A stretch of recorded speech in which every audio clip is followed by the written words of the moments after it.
सीखने के लिए तैयार हैं। हालेलुया। यस, आज मैं छोटी सी शिक्षा लेके आपके बीच में आया हूं और ये बहुत महत्वपूर्ण एक टीचिंग है। आज आपके लिए एक शिक्षा के रूप में ये वचन होगा और मैं चाहता हूं जरूर से पूरे धैर्य के साथ और बहुत ईमानदारी से आप इस वर्ड को सुनिएगा, क्योंकि ये वचन आपको दोबारा से खड़ा करेगा। हालेलुया। बहुत सारे जीवन ऐसे हैं ना जो बार बार एक बात के लिए रोते हैं, बार बार उन्हें अपनी लाइफ में ऐसा लगता है कि हमारा संबंध हमारे खुदा से टूट गया, हमारे परमेश्वर के साथ हमारा संबंध अब नहीं रहा, वो टूट गया।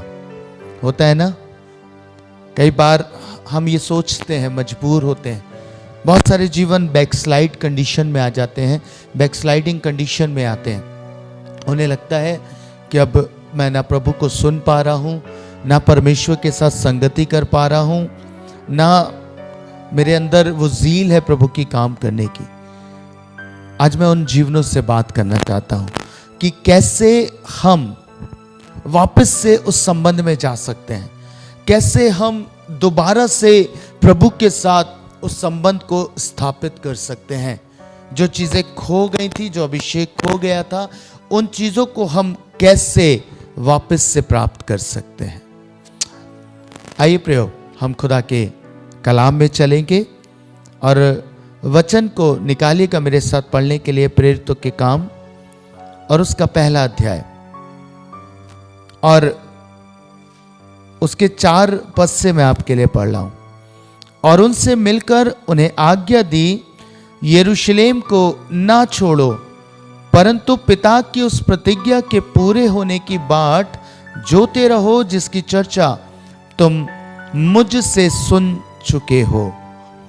यीशु मसीह जब बादलों पे उठाए जा रहे थे, उस समय यीशु ने अपने चेलों को एक आज्ञा दी और एक बात यीशु मसीह ने डिसाइपल्स को बताई और उनसे कहा, उन्हें जो आज्ञा यीशु ने दी वो ये थी कि यरूशलेम को ना छोड़ो, परंतु पिता की उस प्रतिज्ञा के पूरे होने की बात जोते रहो, जिसकी चर्चा तुम मुझसे सुन चुके हो।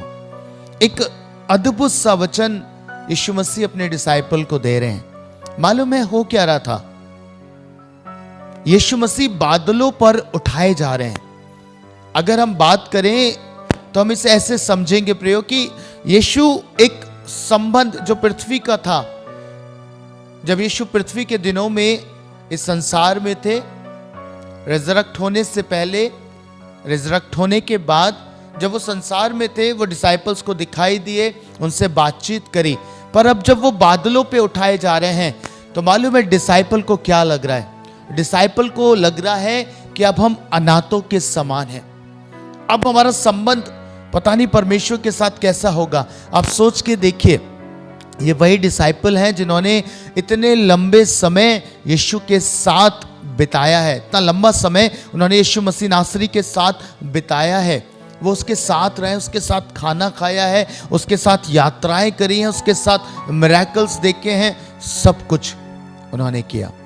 अब यीशु बादलों पे उठाए जा रहे हैं तो डिसाइपल्स को लग रहा होगा कहीं ना कहीं कि अब क्या होगा, है ना? अब संबंध हमारा टूट रहा है, अब हमारा संबंध टूटता चला जा रहा है, बिखर रहा है, यीशु दूर हो रहे हैं हमसे, यीशु दूर होते चले जा रहे हैं। आपको मालूम है जो स्थिति आज बहुत सारे ऐसे लोगों की है जो अपने लाइफ में ये सोचते हैं अब हम क्या करें, प्रभु हमसे दूर हो गया है, अब हम उसकी आवाज़ को नहीं सुन पाते।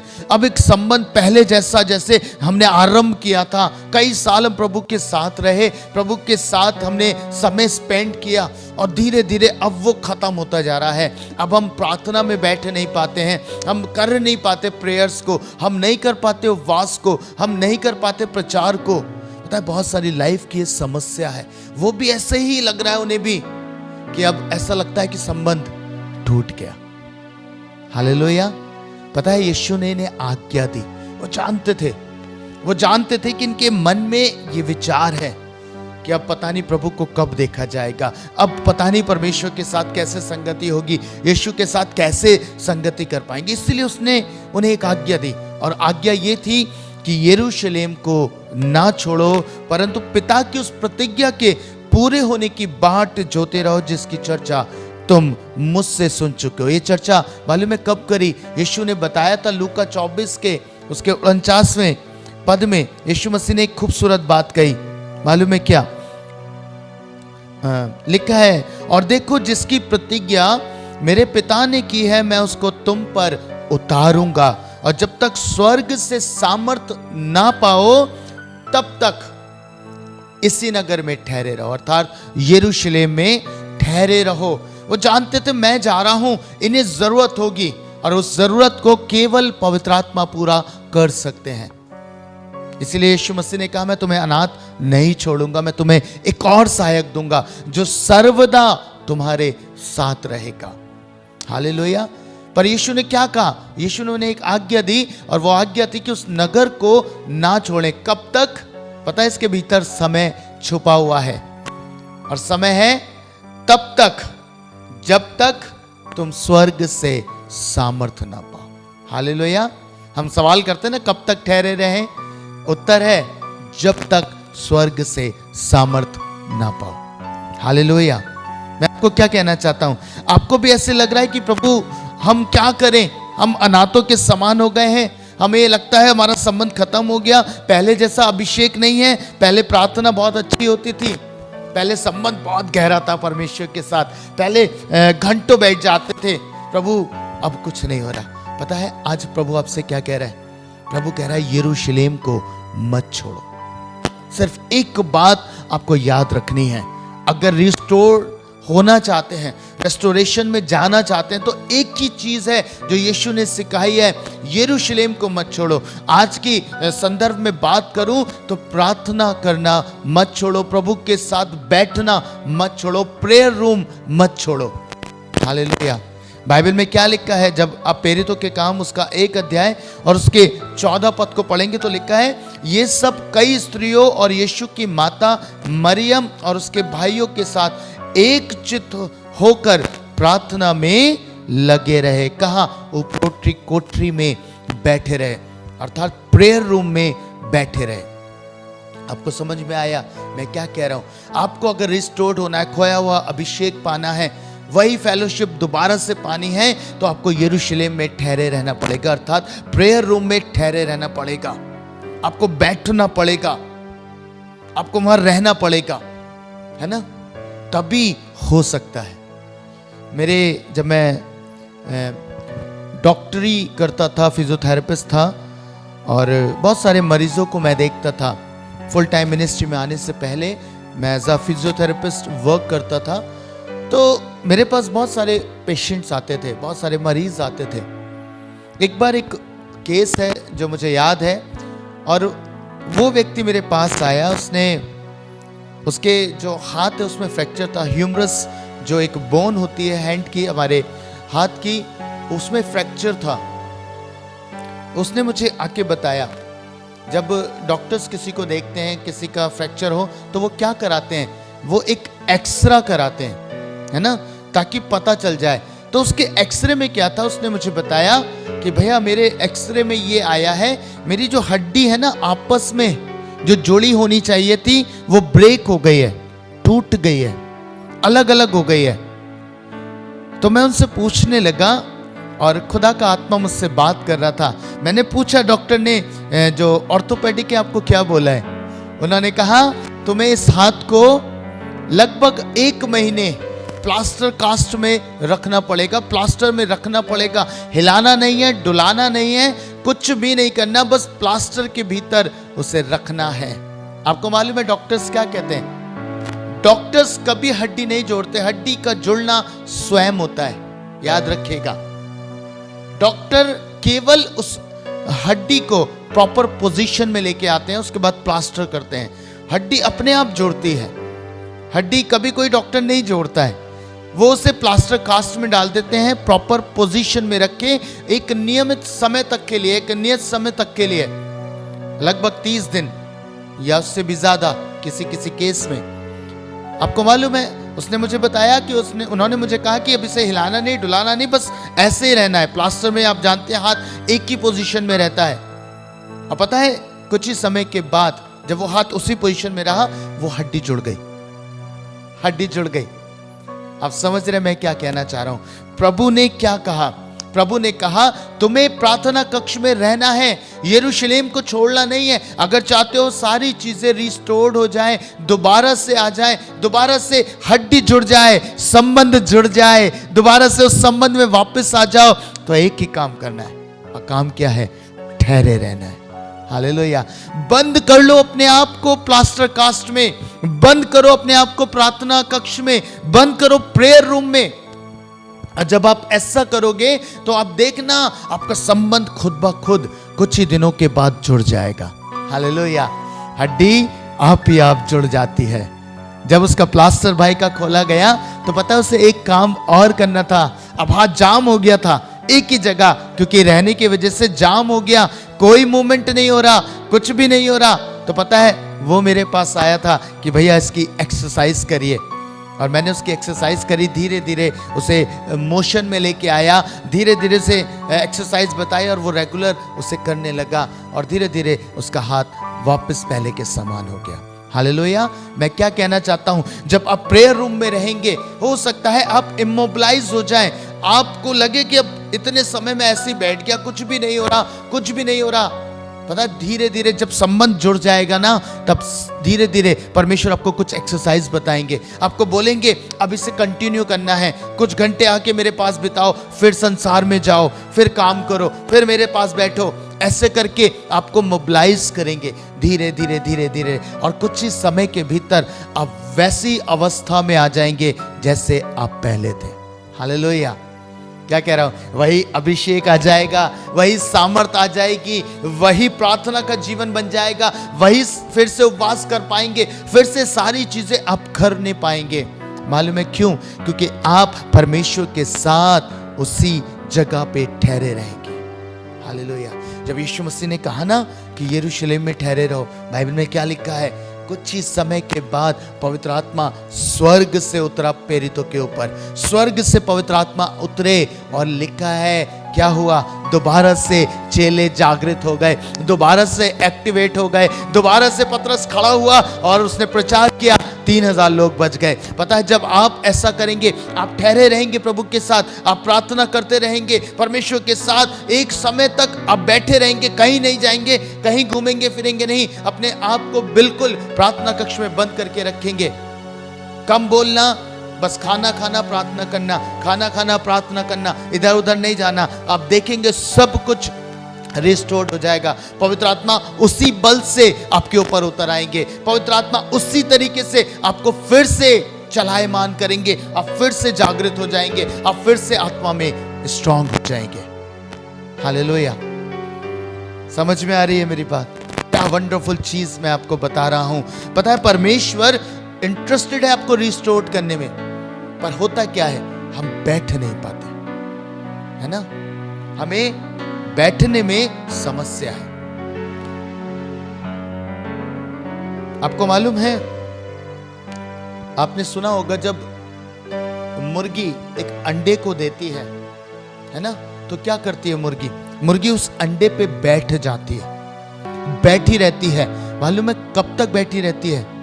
जब तक उसमें सेम समानता में बच्चा उत्पन्न ना हो जाए। वो हिलती डुलती नहीं है, बैठी रहती है। परमेश्वर क्या कह रहे हैं? आपको बैठे रहना है ना। आप उछल कूद करेंगे, फुदक के इधर जाएंगे, उधर जाएंगे, इधर घूमेंगे, उधर घूमेंगे, आप रिस्टोर नहीं कर पाएंगे अपने आप को। जब आप बैठ जाएंगे निश्चय करके कि परमेश्वर आपके साथ रहूंगा, आपके साथ रहूंगा, बैठूंगा प्रभु, मुझे तो वापस से वो अभिषेक चाहिए, मुझे वापस से वही सामर्थ्य चाहिए। पता है आप अनुभव कर पाएंगे। पहला कुरिन्थियों उसका 6 का और 17 पद, प्रभु का कलाम कहता है, और जो प्रभु की संगति में रहता है वे उसके साथ एक आत्मा हो जाता है। हालेलुया। बाइबल में क्या लिखा है? जो प्रभु की संगति में रहता है वो उसके साथ एक आत्मा हो जाता है। पता है कब होगा एक आत्मा? कब आएगा वो अभिषेक? कब होंगे आप परमेश्वर के समान? जब आप उसकी संगति में ठहरे रहेंगे, प्रेयर रूम में अपने आप को रखे रहेंगे। आप देखेंगे तब आप बिल्कुल उसके समानता में हो जाएंगे, आप उसके साथ एक आत्मा हो जाएंगे। हालेलुया। मैंने एक कहानी को पढ़ा और आपके साथ बांटना चाहता हूं, शायद पहले भी मैंने बांटी हो। पता है, एक बार एक राजा हुए और उस राजा ने एक विचार किया कि हम अपनी मोहर बनवाएं, और मोहर के ऊपर जो डिजाइन था वो था एक बांग देता हुआ मुर्गा। और जब उन्होंने डिजाइन बनाया तो बहुत सारे लोगों ने अपने अपने डिजाइन लाके दिए कि राजा इसे पास करें। अब राजा एक समस्या में पड़े, डिजाइन बहुत थे। अब राजा समस्या में पड़ गए कि कौन सा डिजाइन हम फाइनल करें।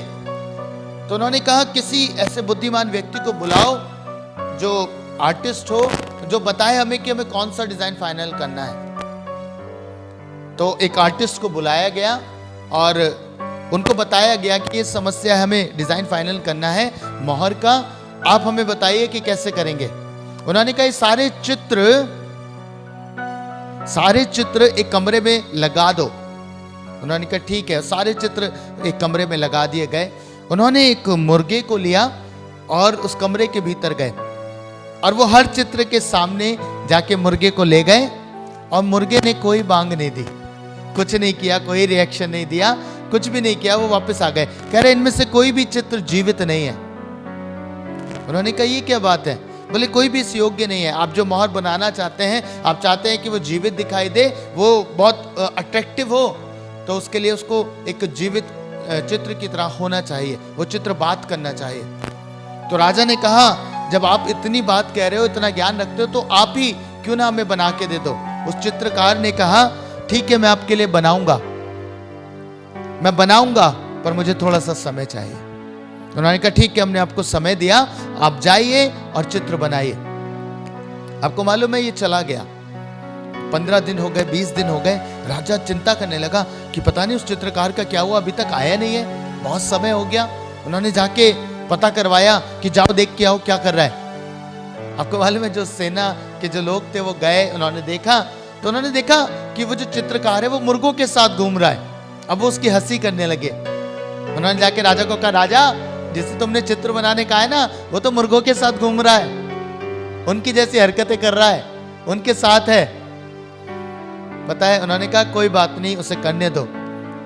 थोड़े दिन के बाद वो व्यक्ति, वो चित्रकार वापस आया और एक चित्र उसके पास था और उसे राजा के सामने एक कमरे में लगा दिया गया और उसने राजा को कहा कि आप इसे चेक कराइए। और जैसे ही जीवित मुर्गा उसके सामने लाया गया, मुर्गे ने रिएक्शन दे दिया। तो मालूम है, राजा ने कहा यही हमारे लिए फाइनल है, इसी से हम मोहर बनवाएंगे, यही हमारे राज्य की मोहर का काम करेगा, यही चित्र फाइनल होगा। तो राजा ने उनसे एक बात कही। राजा ने कहा आप मुझे एक बात बताइए, आप इस चित्र को बना कैसे पाए, कैसे ये जीवित चित्र दिखता है, ऐसा क्या किया कि आप बना पाए। पता है, उन्होंने एक खूबसूरत बात कही। उन्होंने कहा इससे पहले कि मैं ये चित्र जो मुर्गे का था ये बनाऊं, मेरा मुर्गा हो जाना अवश्य था। समझ पा रहे हैं? वो मुर्गों के साथ रहे, मुर्गों के साथ संगति करी। उन्होंने इस दौरान सिर्फ एक बात जानी कि मुर्गे क्या करते हैं, कैसे हैं, क्या, उसको जाना। और उसको जानने के बाद उन्होंने वो चित्र बना दिया। हालेलुया। मैं क्या कहना चाहता हूं, उन्होंने कहा इससे पहले कि मैं मुर्गे का चित्र बनाता, मेरा मुर्गा हो जाना अवश्य था, अर्थात उसका स्वभाव मेरे अंदर आ जाना अवश्य था। आपको मालूम है, जब आप प्रेयर रूम में बैठते हैं, जब आप प्रार्थना कक्ष में होते हैं, तब आप क्या कर रहे होते हैं? आप यीशु के स्वभाव को ग्रहण कर रहे होते हैं। हालेलुया। आप यीशु की समानता को ग्रहण कर रहे होते हैं। यीशु अपनी समानता आप में उतार रहे होते हैं। आप हूबहू वैसे दिखाई देते हैं। और आपको मालूम, जब आप प्रेयर रूम में लंबे समय ठहरते हैं और पवित्र आत्मा उस कार्य को कर रहे होते हैं, आपकी लाइफ के ऊपर आपको ट्रांसफॉर्म कर रहे होते हैं, बदल रहे होते हैं, उस संबंध को जोड़ रहे होते हैं, उसके बाद जब आप बाहर जाते हैं तो मालूम है क्या होता है? आप टोटली एम्प्टीड हो जाते हैं, आप खाली हो जाते हैं। और पता है कौन भरा होता है? यीशु मसीह। हालेलुया। आपको मालूम पवित्र आत्मा का काम क्या है? जब वो आपको प्रेयर रूम में बंद करते हैं, जब वो आपको बैठने के लिए कहते हैं, जब वो संबंध को जोड़ने के लिए आप प्रेयर रूम में जाते हैं, तो पवित्र आत्मा एक नहीं दो काम आपके भीतर सबसे ज्यादा करते हैं। मालूम है क्या? पहला, वो आपको अंदर से खत्म कर देते हैं, और दूसरा, वो यीशु के स्वभाव को आपके भीतर डाल देते हैं। हालेलुया, समझ रहे? इसलिए मैं आपसे कह रहा हूं, प्रभु के लिए कुछ भी असंभव नहीं है, पर मेन प्रॉब्लम यह है कि हम अपने आप को परमेश्वर के हाथों में सौंपते नहीं। प्रेरितों के काम 4:13 में क्या लिखा है? जब उन्होंने यूहन्ना और पतरस का साहस देखा, पतरस और यूहन्ना का साहस देखा, तो उन्हें आश्चर्य हुआ कि ये तो अनपढ़ लोग हैं, इन्होंने तो कोई पढ़ाई नहीं करी है, पर उन्हें स्मरण आया कि ये यीशु मसीह के साथ रहे। हालेलुया। कैसे सामर्थ्य के काम हो रहे थे, कैसे वही स्वभाव प्रकट हो रहा था, कैसे वही मिरेकल प्रकट हो रहे थे, सिर्फ एक कारण से कि वो यीशु मसीह के साथ रहे हैं। जब आप यीशु के साथ बैठना आरंभ करेंगे, प्रार्थना कक्ष में बंद कर लेंगे अपने आप को। इसलिए यीशु ने कहा, जब तू प्रार्थना करे तो गुप्त में जा, कोठरी में जा, द्वार बंद कर और बैठ जा परमेश्वर के साथ। तेरा पिता जो गुप्त में देखता है, वही तुझे प्रतिफल देगा। आपको मालूम आपका पिता गुप्त में क्या देखता है? वो गुप्त बातों को देखता है जो आपके भीतर पाई जाती है। वो गुप्त में गुप्त चीजों को देखता है जो संसार को दिखाई नहीं देती, जो संसार को दिखती नहीं है। वो सिर्फ आप जानते हैं और आपका खुदा जानता है, और वो बातें संसार पे गुप्त हैं। और जब आप प्रेयर में होते हैं ना, जब आप अपने आप को परमेश्वर के साथ रखे होते हैं, अपने आप को खाली कर रहे होते हैं, तब परमेश्वर उन गुप्त बातों को दिखाता है, उन्हें रिवील करता है। ये तेरी कमी है, ये तेरी गलतियां हैं, ये तेरे लिए नुकसान का कारण है। ये बातें जो संसार पे प्रकट नहीं है, पर मैं जानता हूं, आई नो दैट, कि तू यहां गलत है, यहां तेरी गलतियां हैं, या तू गलत काम करता है। तो संसार के सामने चाहे कितना भी अच्छा हो, संसार के सामने तो कितना भी बाहरी रूप से दिखा ले कि मैं बहुत खूबसूरत हूं, बहुत अच्छा हूं, पर मैं जानता हूं तू कैसा है, क्योंकि तेरा पिता जो गुप्त में है और जो गुप्त में देखता है, वो आपकी गुप्त बातों को देखता है। हालेलुया। जो संसार पे प्रकट नहीं है, वो गुप्त है, और परमेश्वर उन्हीं गुप्त बातों को आपके भीतर से खत्म करता है। जब आप प्रेयर रूम में बैठ जाते हैं, जब आप परमेश्वर के साथ बैठ जाते हैं, तब वो उन बातों को खत्म करता है, उन्हें फिनिश करता है, और यीशु का स्वभाव, उसका प्रेम आपके भीतर डालता है। Hallelujah, hallelujah. समझ रहे हैं? आपको मालूम है, एक बाइबल के अंदर एक कैरेक्टर हुआ जो बहुत अभिषिक्त था, परमेश्वर का सामर्थ्य उस पे रहता था, परमेश्वर का आत्मा उस पर बल से उतरता था। शिमशोन की बात कर रहा हूं, बाइबल में लिखा है। अब सोचिए, एक मामूली गधे के जबड़े से उसने हजारों लोगों को मार दिया। बाइबल में लिखा है, उसने कितने बड़े बड़े काम किए, सामर्थ के काम किए, गेट लेके पहाड़ पर चढ़ गया। आप समझ रहे? कभी गेट उठा के देखिएगा, पहाड़ तो छोड़िए, है ना, अपने जो गेट होते ना, उसी गेट को बस लेके चलिए अकेले, आपको पता चल जाएगा कितना मुश्किल काम है। और वो पहाड़ की ऊंचाई पे चढ़ रहा था उस गेट को लेके। समझ रहे कैसे? क्योंकि परमेश्वर का आत्मा बल से उसके ऊपर उतरता था और बड़े बड़े काम करता था, पलिश्तियों को मार देता था, शेर को फाड़ डाला उसने। क्या अद्भुत काम करे। पर एक ऐसा समय आया जब उसने अपने अभिषेक खोया। और बाइबल में क्या लिखा है पता है? वो अभिषेक में तब तक था जब तक उसका संबंध खुदा के साथ था। संबंध कैसे था? बाइबल में लिखा है, परमेश्वर ने कहा था तेरे बाल, तेरी लटे नहीं कटनी चाहिए। और जैसी लटे कटी तो क्या हुआ? बाइबल में लिखा है परमेश्वर का आत्मा उठ गया उसके ऊपर से और वो निकला बाहर। उसने अपने बालों को हिलाया, कुछ नहीं था, कुछ भी नहीं था। बाइबल में लिखा है आत्मा उठ चुका था। आपको मालूम है, कई बार हमारे साथ यही होता है। जब हम पाप में गिर जाते हैं, जब हम संसार में खो जाते हैं, चीजों को गलत तरीके से कर देते हैं, तब हमारे साथ भी ये होता है। ये तो उसका वायदा है कि आत्मा हमें छोड़ के नहीं जाता, है ना, हमारे साथ ही रहता है। पर पता है, एक रिलेशनशिप जो होना चाहिए प्रभु के साथ, वो नहीं रह पाता। बाल जब काट दिए गए, इसका मतलब है रिलेशनशिप कट कर दिया गया, संबंध काट दिया गया। किसके द्वारा? शैतान के द्वारा। रिप्रेजेंट करते हैं जो पलिश्ती थे शैतान को, कि उन्होंने एक चाल से, धोखे से उसके बाल कटवा दिए। आपको मालूम है सबसे ज्यादा शत्रु कहां आक्रमण करता है आपकी लाइफ में? आपके प्रेयर रूम पर।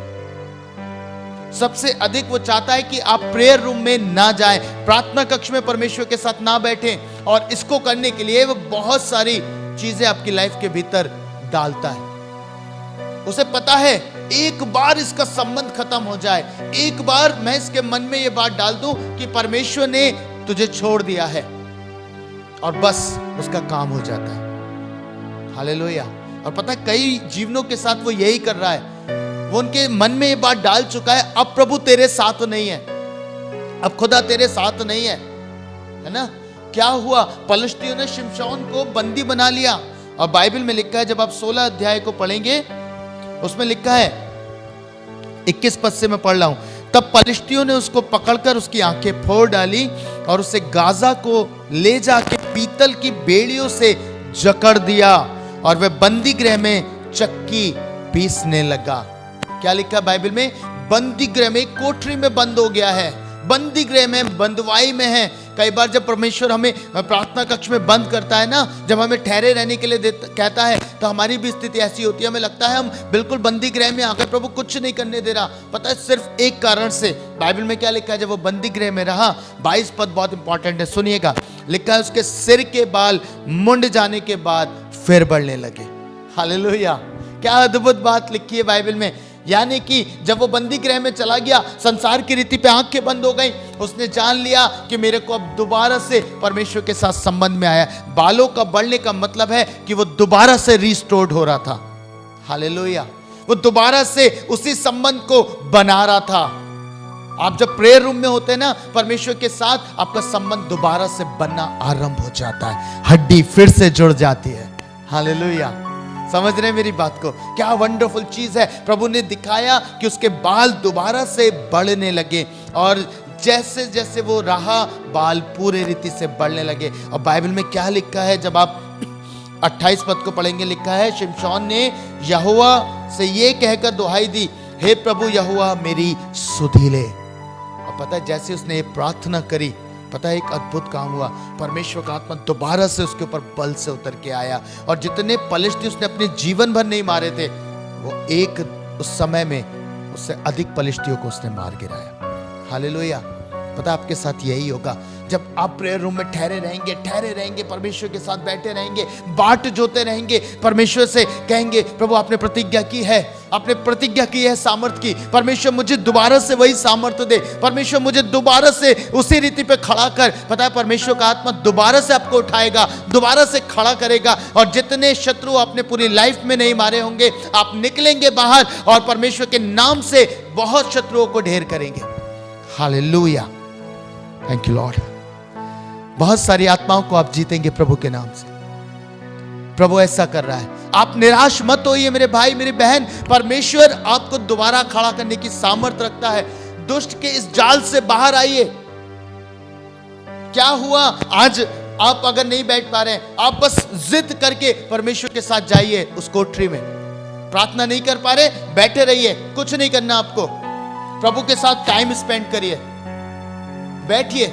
प्रार्थना के शब्द नहीं मिल रहे है ना, वचन नहीं पढ़ पा रहे, समझ नहीं आ रहा, रेवलेशन नहीं आ रहा, कुछ नहीं करना, बैठे रहिए। प्रभु ने यही कहा था चेलों को, यरूशलेम में ठहरे रहो। प्रभु ने और कोई बात नहीं कही, कहा ठहरे रहो। हम रिस्टोर्ड हो इसलिए नहीं पाते, शत्रु जानता जिस घड़ी ये ठहर गया, जिस घड़ी ये बैठ, भले कुछ ये पाए या ना पाए, जिस घड़ी ये परमेश्वर के साथ रहेगा, परमेश्वर इसे दोबारा से खड़ा करेगा, दोबारा से अभिषेक देगा, दोबारा से सामर्थ्य देगा, दोबारा से ये परमेश्वर के साथ एक आत्मा हो जाएगा, और ये प्रभु के लिए बहुत आत्माओं को जीत लेगा। हालेलुया। इसलिए आपको मालूम, आपका शत्रु डरता है, इसलिए वो आपके अंदर बार बार इसी सीट को लेके आता है कि परमेश्वर ने तुझे छोड़ दिया है। याद करिए उसके प्रॉमिस को। उसने कहा तेरा परमेश्वर तुझे कभी नहीं छोड़ेगा। उसने कहा मैं तुम्हें अनाथ नहीं छोड़ूंगा, तुम्हें अपना आत्मा दे के जा रहा हूं, पवित्र आत्मा दे रहा हूं, तुम्हें अनाथ नहीं छोड़ूंगा। है ना? आज से बंद करिए ये कहना कि परमेश्वर मुझे भूल चुका है, परमेश्वर ने मुझे छोड़ दिया है, अब मुझ में सामर्थ्य नहीं है कि मैं प्रार्थना करूं, अब मुझ में सामर्थ्य नहीं है मैं उपवास करूं। बंद करिए, बस एक काम करिए, दरवाजों को बंद करिए और बैठ जाइए प्रार्थना कक्ष में। कुछ समय के लिए संसार में जाना बंद कर दीजिए, ईश्वर के साथ बैठिए, खाना खाइए, परिवार के साथ रहिए, कम बोलिए, फिर प्रार्थना करिए, फिर करिए प्रार्थना, फिर वचन पढ़िए, फिर प्रार्थना करिए और ये करते रहिए। कुछ ही समय के भीतर आप वापस से परमेश्वर के साथ उस गहरे संबंध में होंगे। हालेलुया। दरअसल संबंध नहीं हटा है, हड्डी भले ही एक गैप में आ गई पर है अपनी जगह पे, गैप भले ही आ गया, समझ रहे ना। जब उस भाई का हाथ टूटा, बस क्या हुआ, बीच में एक दरार आ गई, बीच में एक गैप आया और वापस से कुछ समय जब वो रहा तो वो जुड़ गया। आपके साथ ऐसा ही परमेश्वर करेगा, याद रखिएगा इस बात को। आज एक शिक्षा मैं आपको दे के जा रहा हूं। याद रखिएगा कि खुदा आपके साथ बना हुआ है, खुदा ने आपको कभी नहीं छोड़ा है। ये तो हमने विचार कर लिया है, जैसे हम बैठना आरंभ कर देंगे खुदा बात करना आरंभ कर देगा, खुदा दोबारा से अभिषेक देना आरंभ कर देगा, दोबारा से वही सामर्थ के काम प्रकट होने लगेंगे। शिमशोन ने तो बहुत वैसा काम किया था, है ना, हमें एक अभिषिक्त है और उसने ऐसा काम किया, फिर भी परमेश्वर ने उसे रिस्टोर किया। बाइबल उठा के देखिए, बाइबल में परमेश्वर ने सबको रिस्टोर किया है। जिसने सच्चा पश्चाताप किया, प्रभु के साथ आया, प्रभु के पास आया, प्रभु ने उसे रिस्टोर किया। प्रभु आपका नाश करने में दिलचस्पी नहीं रखता, प्रभु आपको बढ़ाने में दिलचस्पी रखता है। इसलिए परमेश्वर के कलाम में लिखा है, प्रभु की ये इच्छा नहीं कि कोई भी जन नाश हो, है ना। आप सोच के देखिए, परमेश्वर ने, प्रभु यीशु मसीह ने एक उदाहरण दिया, एक दृष्टांत दिया। उसने कहा किसी की 100 भेड़ें थी और एक भटक गई, एक चली गई, कहां गई, झुंड से अलग हो गई। और परमेश्वर ने क्या बोला, बोला उस एक को ढूंढने वो गया जिसकी 100 भेड़ें थी, और जब उसे पाया तो उसे कंधे पे उठाया और बड़ा आनंद किया। हालेलुया। समझ रहे, भटकी कैसे थी वो भेड़, वो संसार की चकाचौंध में चली गई थी, हरियाली दिख गई थी, चरने चली गई, झुंड से अलग हो गई, है ना। और जो झुंड से अलग है वो शैतान का शिकार होने के लिए तैयार है।